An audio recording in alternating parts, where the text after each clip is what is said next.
Out of my way. Oi, watch who you're pushing, Governor. Ah, Sir Henry. Season's greetings to you, sir.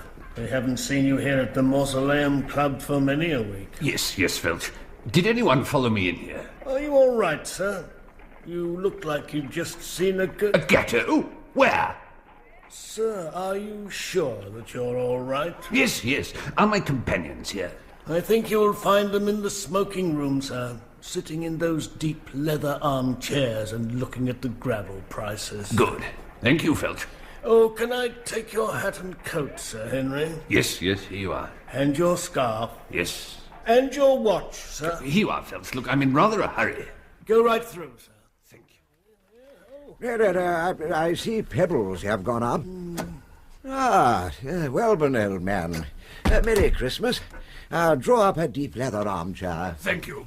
My friends, I need your help. What is it, old man? It's this armchair. It'll take 5 of us to move it.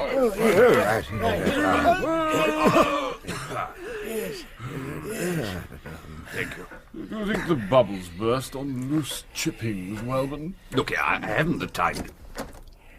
I bought you your usual selection of cakes, Sir Henry.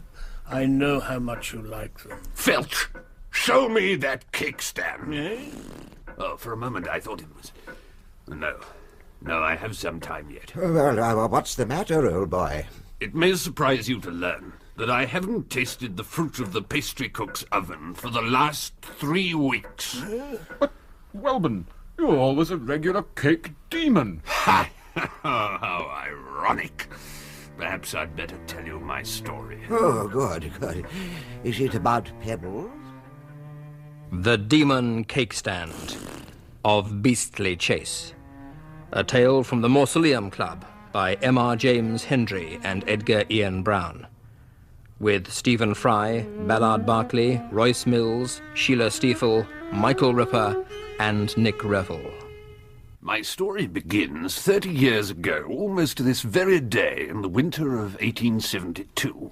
It was Christmas, with all that the Yuletide season brings to the London streets. Hot chestnuts crackled over braziers, geese and turkeys jostled together on the poulterers' racks, swimwear was being sold at half price. It was then that I was irresistibly drawn to a display of woodcuts in the window of an antiquarian art dealer. I should explain that I was at the time a young student with an almost unhealthy interest in what our French neighbours are pleased to call les fruits de la pâtisserie. Is that gravel? Well, no, cakes. So it was not then immediately apparent why an ancient woodcut should have held such a fascination for me. But you may be assured, gentlemen, that same evening I was in my lodgings, feverishly tearing the wrapping off my queer purchase.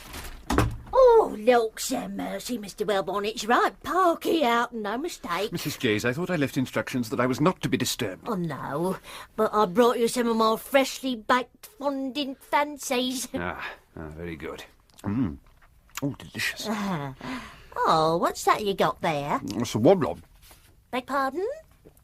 a woodcut of Sir Robert de Beastley receiving King Henry VI at Beastley Chase. Oh, it's a bit mucky, isn't it? Yes, Mrs. Jays. These stains, could they be blood?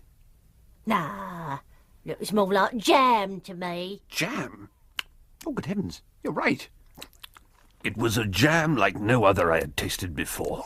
It was as if all the strawberries in paradise had been plucked by the angels, boiled up and left to set for 24 hours, then put into those little jars with the greaseproof... Oh, look, sir. The picture's becoming clearer. What's that in the background? Where? Just move your tongue a bit. There, it's a cake stand. A cake stand? Mrs. Jays was right. It was indeed a medieval cake stand. And maddened by the addictive quality of the jam, all desire for Mrs. Jays' earthly confections left me. I made arrangements to visit Beastley Chase that very week. I was conveyed by train and by the insane hope that I might trace the source of this otherworldly preserve, which I surmised was connected with the mysterious artifact depicted in my woodcut. Beastley Station, all change. I approached the station cab with a merry heart. But would that I had shared the coachman's foreboding. Beastly Chase, driver, with all speed. Oh, I don't want to go there, sir. But turn back, sir. I ain't going anywhere near Beastley Chase, sir. Oh, why not? Because I'm on my way home, sir. There was nothing for it but to press into employment those two pedal extremities of my nether limbs, or, as our Roman forebears put it, to ambulare. Beastly Chase was in sight, and I decided to leave the gravel path and cut across the graveyard of Beastley Priory. Now, how much did the gravel cost, Welburn? Yes. However, I had not gone more than a few paces before I was stopped dead in my tracks.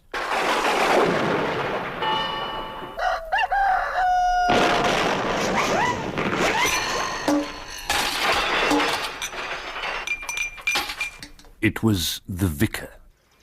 Good afternoon, Padre. Hello there. Is this Beastly Chase? That's right. Oh, yeah. Well, here's Lord Beastley now. Cheerio.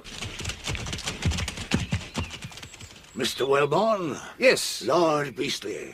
I see you met the Reverend Paget. Yes, Quirko. Outstanding mimic, though. Did he do the charge of the Light Brigade? No. You see, he maintains that religion isn't just stuffy prayers and catechism. God likes a bit of fun, too. Yes. Now, about the cake stand. Yes, the cake stand. Have you got the woodcut? Yes, in this package. Good man. Welch here will show you to your room. Can I take your coat, son? Yes. Your cigarette case? Here you are. And your cufflinks?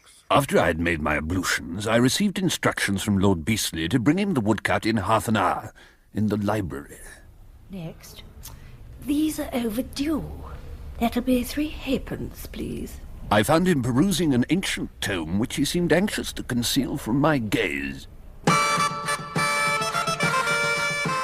It was a history of the Beastley family, wherein I read of Sir Robert de Beastley, who had all the attributes of a goodly knight, stout in arms, learned in the arts, and able to prepare a lemon syllabub in less time than it took to recapture Calais.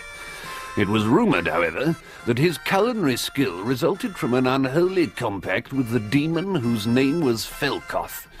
The story went that he kept his confections fresh using a satanic cake stand, and by this method imparted a blissful and supernatural flavour to all his cakes. It brought him great riches, until one Yuletide, Sir Robert disappeared, and with him the cake stand. It was clear to me then that whoever discovered this artifact would be the master of untold wealth. As I closed the book, I lifted my gaze and saw Lord Beastley give the woodcut more than a casual degree of attention. He was licking it. That's... Lord Beastley, what's the matter?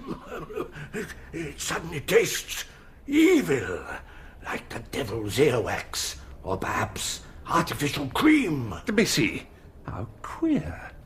It was apparent that his lordship's salivatory linguations had uncovered more of the depiction than was visible heretofore, and I suddenly noticed a new feature of which Lord Beastley was evidently not aware. Ha! Oh!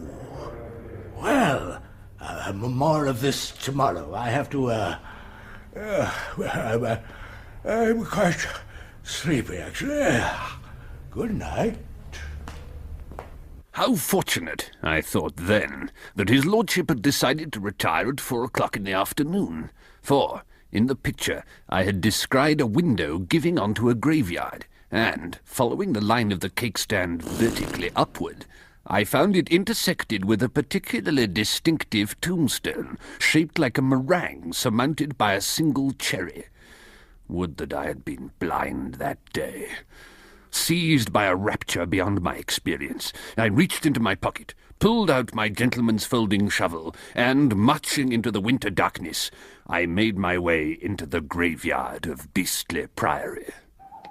Soon I was aware of another presence. My blood froze as a dark apparition emerged from the gloom. Hi, who's there? Blast! Just Lord Beastley, taking the night air, what? With a pickaxe? Yes, with a pickaxe. The fog's very thick. Indeed, though I prefer to use a shovel myself. So I see. Look, Wellborn, there's enough digging for both of us. What say you, we split the fortune 2 ways? Or perhaps 3, gentlemen? Vicar! Correct? Curse you, Vicar. What are you doing here? Just on my way to the constabulary to report the desecration of a churchyard. However, I would be prepared to turn a blind eye if... Yes, all right. 3 ways it is. Done! Damn you. In no time at all, we had located the merengiform sepulchre, and after 2 hours of digging, gentlemen, what do you suppose we found? Some loose chippings. No, you did not come near. We discovered a rusty iron ring embedded in a flagstone. Good heavens, an ancient vault. Almost at once, there issued a mighty wind from the chamber, carrying with it the odour of 4 centuries of shoe pastry. Let me pass. No, me first. Stay back, Wellborn. Just a minute. Where's the vicar? He must have slipped past. Vicar! Anything down there? I'm going after him. Wait, there's an inscription on the underside of the stone. What?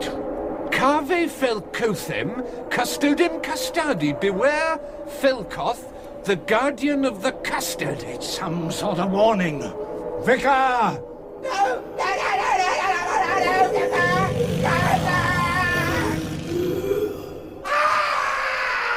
Vicar! This is no time for your childish mimicry! Vicar?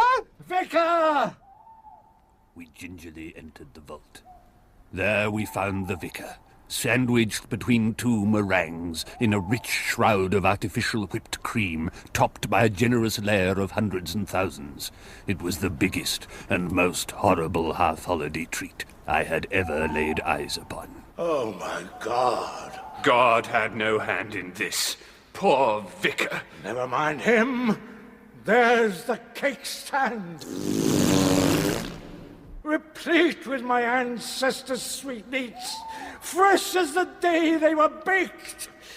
At last, I have the secret of eternal trifle. Leave it, you fool!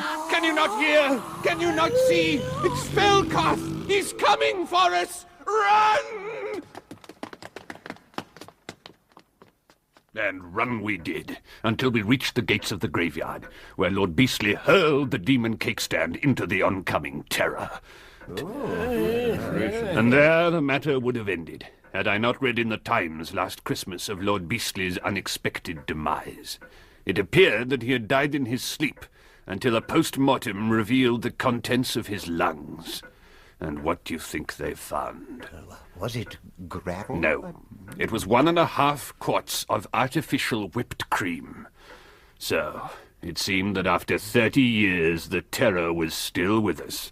And as summer turned to autumn and autumn turned to winter, my apprehension increased with the approach of the festive tide and its inevitable cakes. Some more cakes, gentlemen. Wait! Felch! What happened to the other cake stand? Haven't you guessed, sir? Of course! Felch! Felcoth! You're... Right.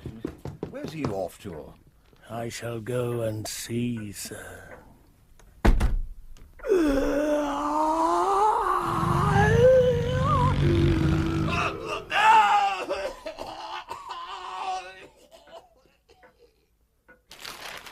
What a strange tale. Strange? Yes. Why is it that the coachman was at the station if he was on his way home? Oh, never mind. We'll ask Wellborn when he comes back. Yes. I see Slate's taken a tumble. Shingle's not too healthy either. The Demon Cake Stand of Beastley Chase was written by James Hendry and Ian Brown and featured Stephen Fry, Sheila Stiefel, Ballard Barkley, Michael Ripper, Royce Mills and Nick Revel. It was produced by Paul Spencer.